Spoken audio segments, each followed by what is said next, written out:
You still have to be able to make outlet passes. You still have to be able to skate with the puck. You still have to be mobile and open for your D partner. You've got to be able to close guys off. So you can't just be, gritty in front of the net or in the corners, and then that's your job. And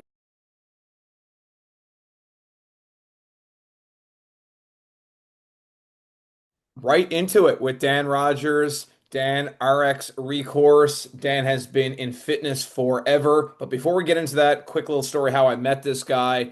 Was a great hockey player in his day, played in the OHL, so CHL, played in the U Sport with Lakehead. And then after he was done playing, he came to play senior hockey with me. But the first time I ever met Dan, I had to go pick him up at the airport. And the first time I met him, he didn't have a hockey bag. So we had this green duffel bag, military bag. I almost had to do a double take to make sure that this is the person that we're picking up from playing high level hockey. Raji, where'd you get that bag anyway?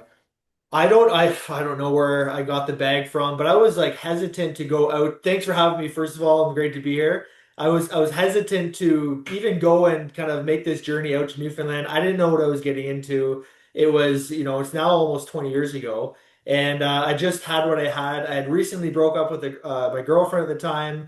I was kind of like, figuring out my last year at university, trying to get through my courses. So I had this bag, and it fit all my equipment. I don't even know if I wore shoulder pads when I played in the senior loop, so I kind of had less things that I needed room for. And then saw this white Honda Civic roll up, and with I don't even know if you had snow tires on in the middle of the winter, and it was like, here we go. Where are we going? And let's have fun. You had this Toronto Maple Leafs hat on too, and I swear Alan Bester wore that thing in the 1980s. Was that the Harry cap Ballard or the had that. toque? Toque. I still have that Toronto Maple Leaf toque, and that is the longest standing thing of clothing that I own. And I love that toque. So I wore it with me everywhere. I used to have it, it's frayed over the years, but I still have that and still wear that. It's a lucky toque, buddy.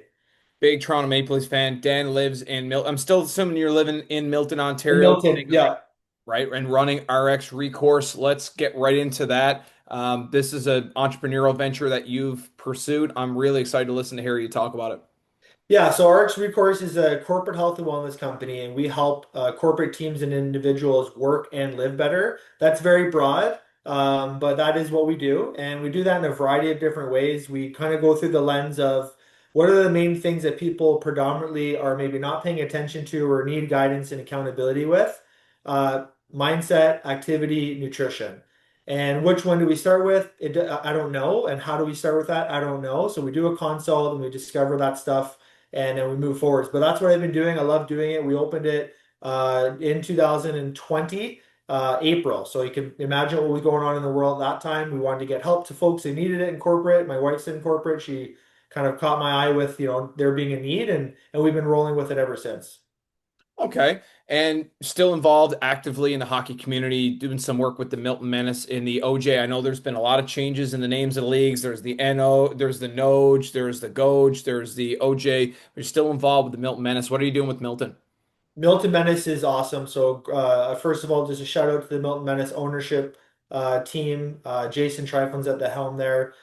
Great owner. I've had, fortunately, a lot of owners with my hockey career. So, I had over the course of, call it 9 years of OHL and late and university hockey, I had about 10 coaches. So it wasn't because of me getting traded. It was just the way every year worked. I've had exposure to a tremendous amount of owners, coaches, and leadership. Jason Trifon at the Milton Menace is one of the best, and he's created a great program there. Dan Del Monte, the head coach there, has also done an excellent job with graduating guys every single year to U Sports, NCAA, etc. And so my role there is it was really undetermined to start. Dan Del Monte bought a couch off me, and I said, "What are you doing with this tracksuit on?" And he said, I'm the head coach GM. I said, well, let's talk and see what we can figure out. It's evolved to be I'm at the helm with wellness, so I kind of poke my head in with making sure guys are taken care of in that regard. Inquire about with strength training and sort of like the new guys are maybe not as well experienced with what to do for workouts and when and how to navigate mobility stuff. I'm right there to help with that. And then in the off season, there's a little bit of TLC with like getting guys to like stay on the right track with stuff. And so I'm the fitness, wellness, kind of everything guy. And I also help secure strategic partnerships in town. So I go to local businesses and I say, hey, the Milton Menace is this team. let's get you connected. Are you interested in some advertising partnerships?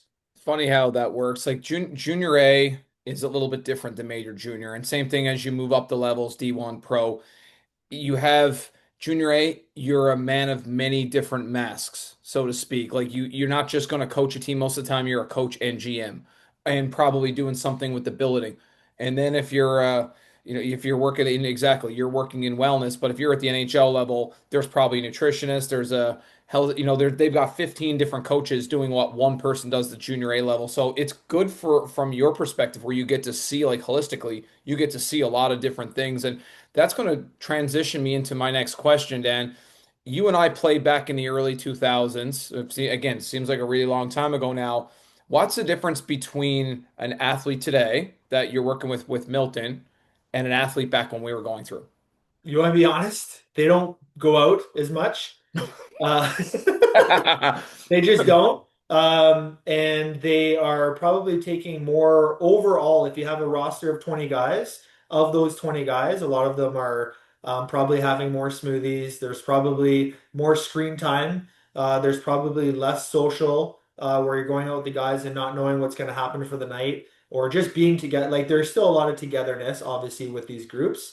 But I found that in contrast to teammates that I've talked to who's involved in hockey and coaching capacities and other roles, and yourself and myself, my experiences, they're just maybe a little. You have to nudge them towards the team building things like, hey, go out for breakfast, just cuz. Hey, go hang out somewhere and do an activity like go bowling, go to the movies, and trying to nudge them towards these team building activities, knowing come playoff time it will pay off for your unity, for your care for each other, and your loyalty. So all those things are things that have to be kind of coached. And I found that in the back when we played, we just organically did that because we just wanted to hang out. There's probably less cell phones and things going on with distracting us. So I found that was one thing.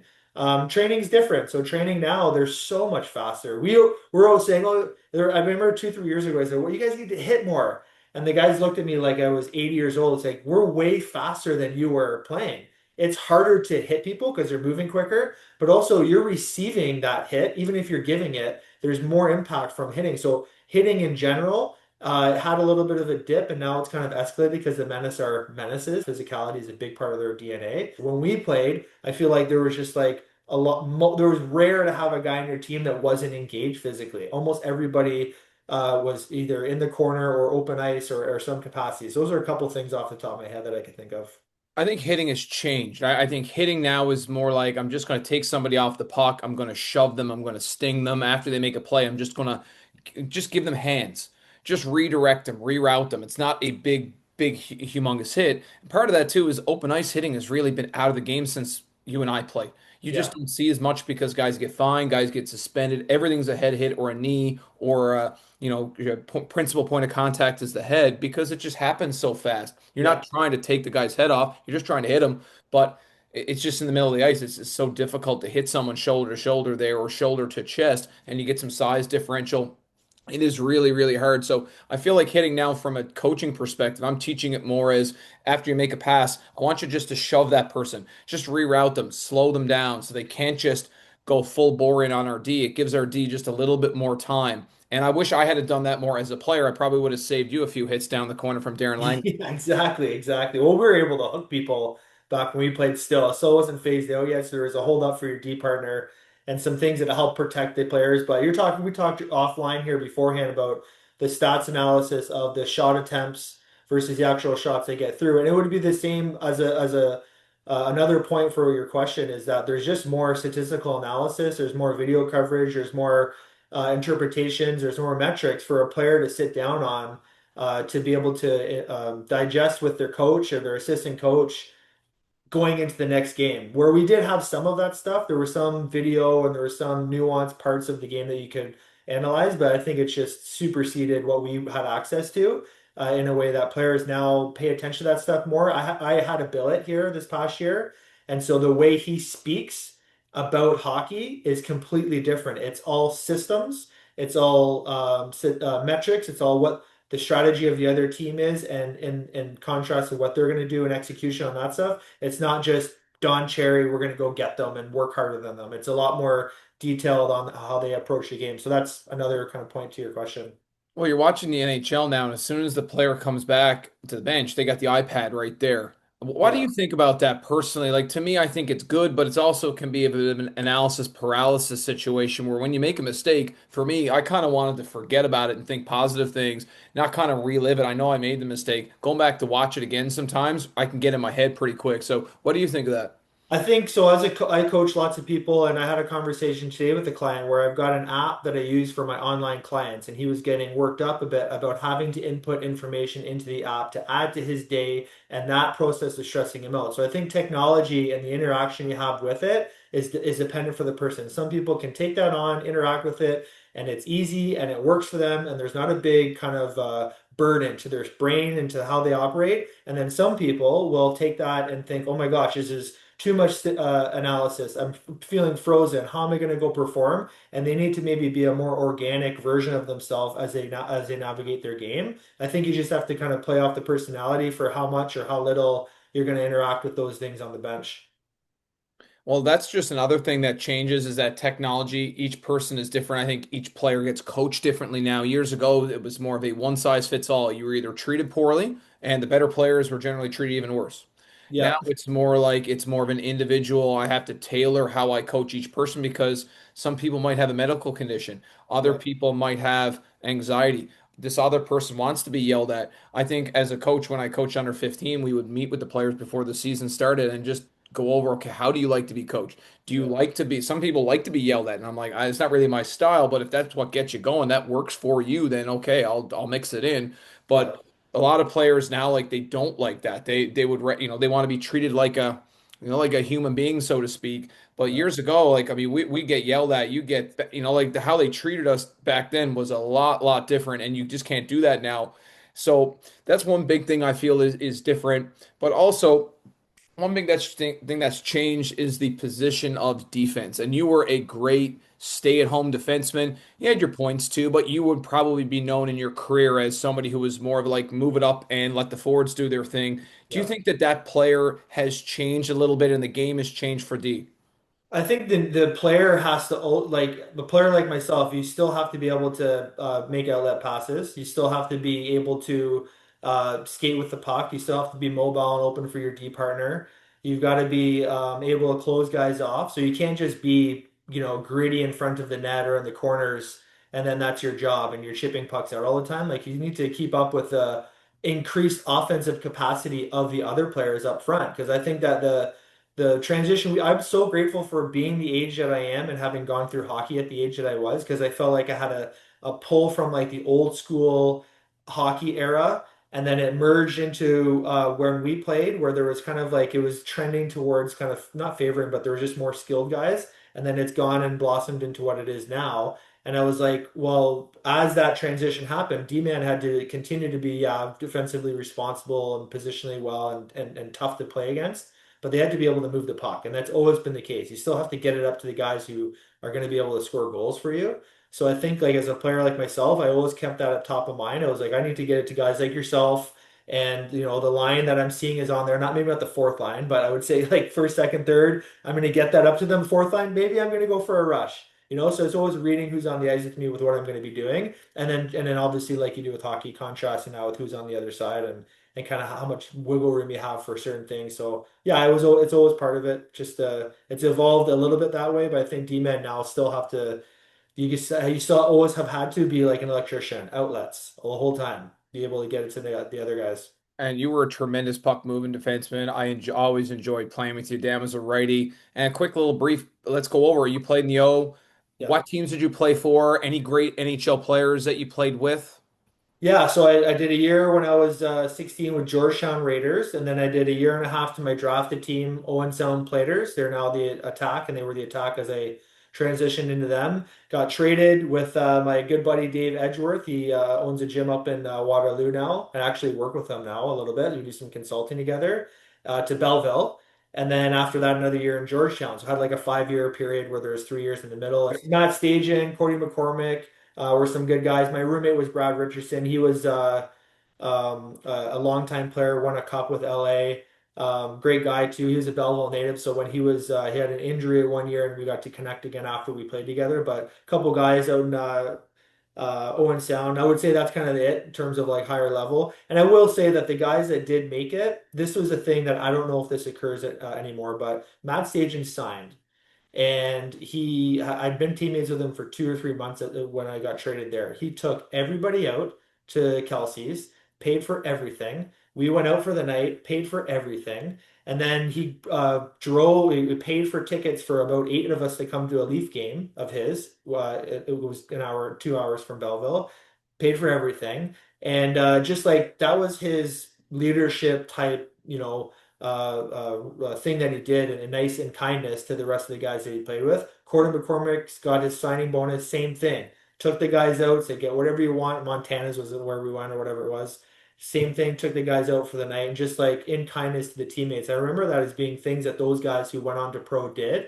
And I don't know if that still exists because I'm not talking to those guys about that now, but that was a thing that stood out for me for those guys as teammates. I remember Matt Stajan. He played here in St. John's. Yeah.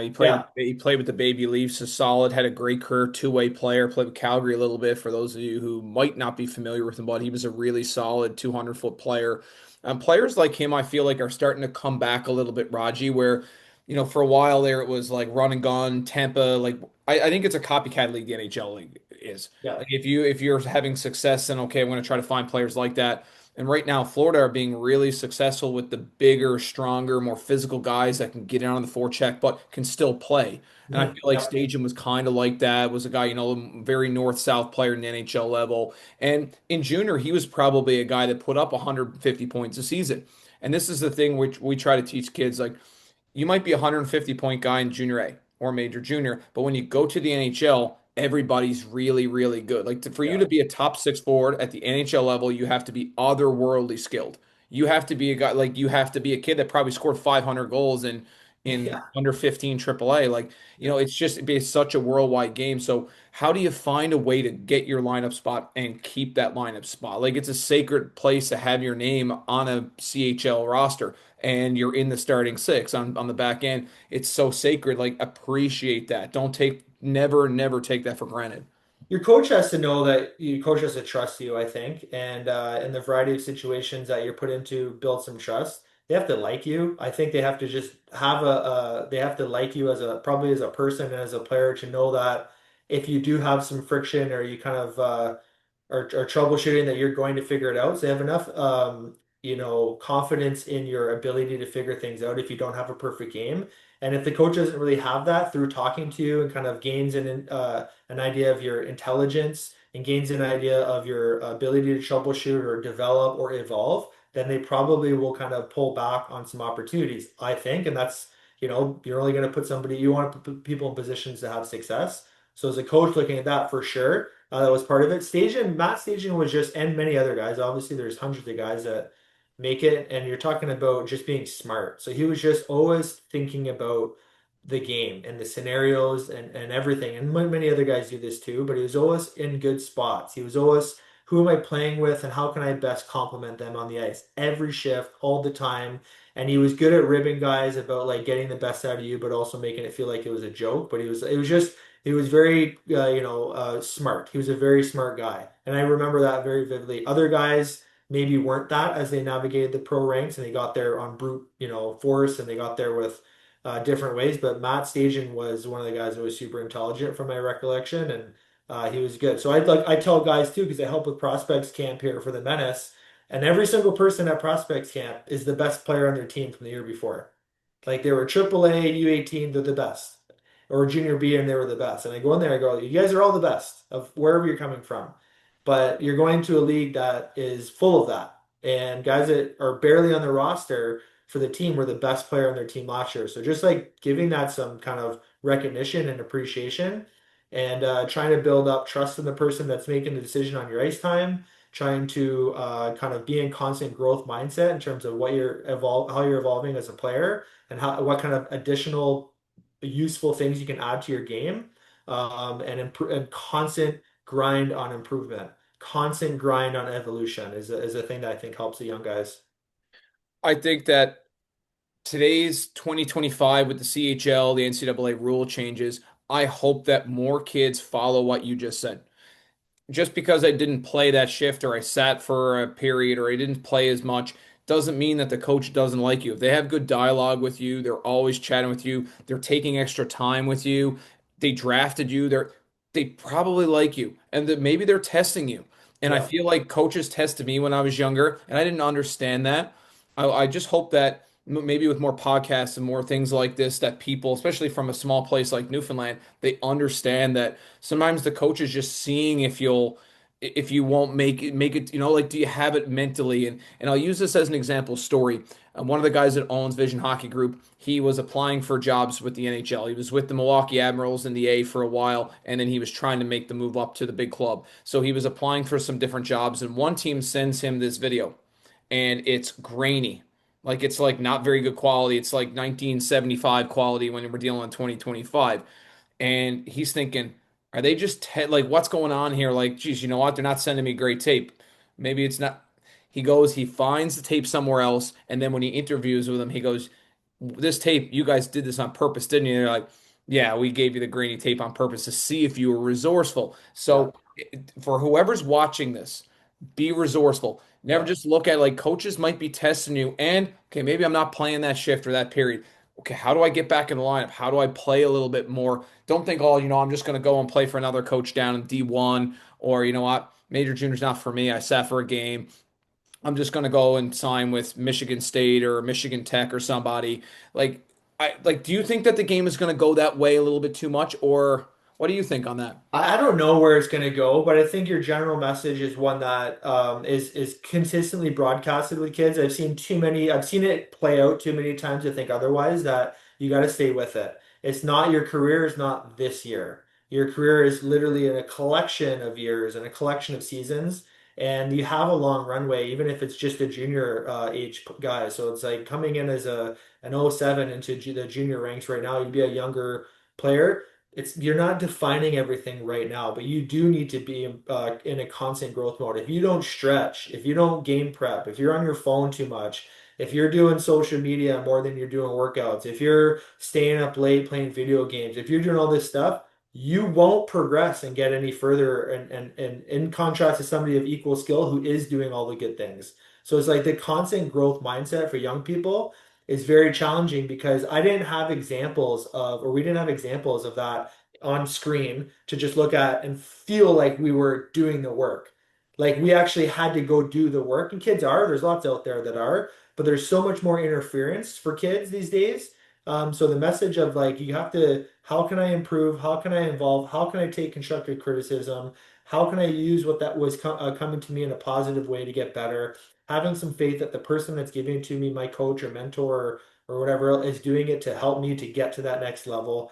And just like having some thicker skin as you navigate through what's a really tough time, that junior career. Talking about going like NCAA, OHL, I have no idea what's going to happen, and I'd be lying to say that I did. My thought is that it'll probably be a longer runway for a lot of guys, so you would probably lose some talent, with the fact that either NCAA or OHL would lose talent because it had to make a decision, which I had to do and many other guys, and then you would lose one or the other, going one way or the other. But now I think guys are going to go do a little dabble in OHL, showcase themselves, get picked up, have a longer runway, more development. I believe these kids are getting paid in the NCAA for their service in the hockey programs. So they're going to be able to go there and do that. And there's just like a longer runway towards pro hockey, which is a good thing for some guys that don't develop at 18 and are ready to jump in the NHL. I think there'll be some, hopefully, avocation towards guys getting their schooling complete,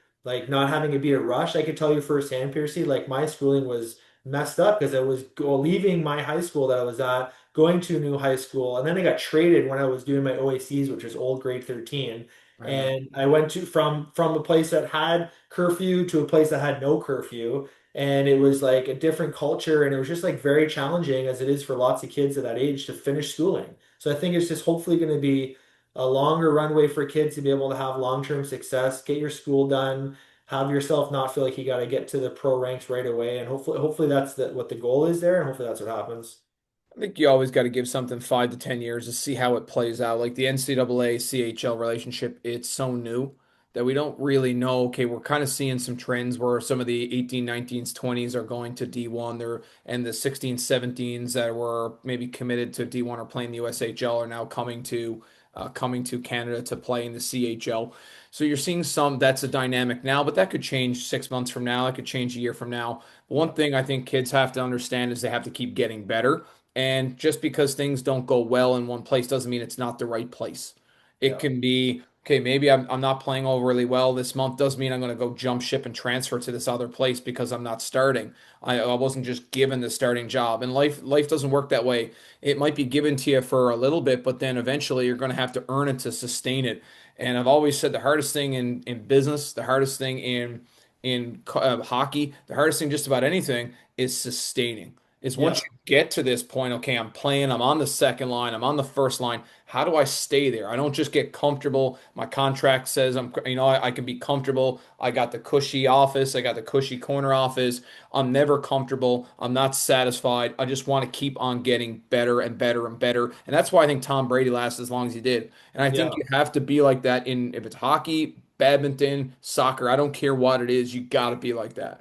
Yeah, I mean, there's a balance being a health and wellness coach with me advocating for people to have downtime, but you can have both. You can have your downtime that is strategic to be able to ramp it back up again. So like you're taking your system needs a shutdown and needs to be able to recoup with sleep, or maybe it's a period of time away from weightlifting or strength training or whatever what have you. But then it's like the thought of like I'm getting back at it, not like elongated periods of being off of the horse. Get back on it and get to it. And if these young guys, there's tons of young guys out there that take that on. And in terms of we're talking the context of hockey, it's just constant evolution. What can I do to evolve my game? How can I adapt? How can I get better? Sustainability, like you said, is the thing I admire the most about people in business, about long marriages. Like if you want to have a really long, successful marriages, go talk to somebody who's been married 30 to 50 years. You'll learn a lot. Somebody who's been running a business for X amount of years and kept their head above water, paid all their bills, etc., and has employees, you'll learn a lot. Somebody who's been in the NHL or some other professional realm for a long period of time, talk to them about a Monday where they don't want to get up and they don't want to go do something and it's there and they just go do it because that's what needs to be done to be able to sustain their position as a successful person in their industry. It's like a huge thing for young people. It's not based on feelings. It's literally not. It's based on what do I need to do today to get better. So I'm always talking to young kids and kids in the menace and my clients and groups. Like, what can you do today to get better, to be a better version of yourself? That might be for some people in corporate different, but for hockey guys, it's more tactile stuff, right? So before we wrap this up, how do I hire you? How do I bring, if I'm just, okay, I'm listening to this video, I'm like, I really like this guy. To be honest with you, I really like your coach. I always have. You and I have gotten along like from the first day I saw that Toronto Maple Leafs hat. How do I get involved with your business? How do I have you in my life? I thought about this the other day where I've said, obviously my email, Dan Rogers at rxrecourse.com, will have that plugged into this somehow. But I'm just super heavy on LinkedIn. We chatted on LinkedIn. Dan Rogers, RX Recourse, LinkedIn is where I live. So I don't live on Instagram. I don't have TikTok. I'm on Facebook to sell stuff. I am on LinkedIn. I'm always on LinkedIn. I will respond to you within 24 hours. I live there because it's a network of corporate employees and it's a network of where I can connect people. So I'm very good at like, hey, I think this person should meet. Boom, here's your connect. And I do that on a weekly basis over and over again. So that's where I live and exist. But an email is obviously always good. Website's fine, but I think that's I want to hammer home that message that I live on LinkedIn and email is a secondary for getting a hold of me. And then it just starts with a phone call. We can accomplish a lot. I'm very curious when it comes to somebody who's looking for a little bit of guidance or maybe support and consultation, a phone call, a video call, 15, 20 minutes, keep it surface level, have some curious questions, see where we can help. And if it's not me, maybe it's somebody else. I got a big network of people who help people. And we go from there with corporate health and wellness. And last but not least, anybody watching this video from Newfoundland, from the east coast of Newfoundland, we've had some wildfires right now. Really hoping that everybody stays safe, everybody is doing okay, and we're praying for rain right now here. I mean, it's been a long journey the past month or so. I honestly, it's like living in Florida without the rain.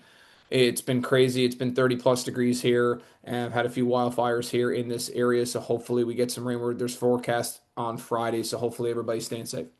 Yeah, likewise, sending good wishes out to everybody to stay safe there. It's a dangerous time to be in the area, so hopefully everybody's okay. Thanks a lot for coming on, Dan. I will put all of Dan's information down in the comment section of this video. So if you want to get a hold of Dan for anything, right? And Dan is also like former CrossFit, I'm going to call superstar. Dan knows he's very, very broad in his ability to take care of people and help people from fitness to sleep to nutrition to a lot of different things. This man can help you out. I'm just going to tell you right now, he's helped me out in my journey as a hockey player and as a business person as well. So, Dan Rogers, thank you very much for coming on. Thanks for having me.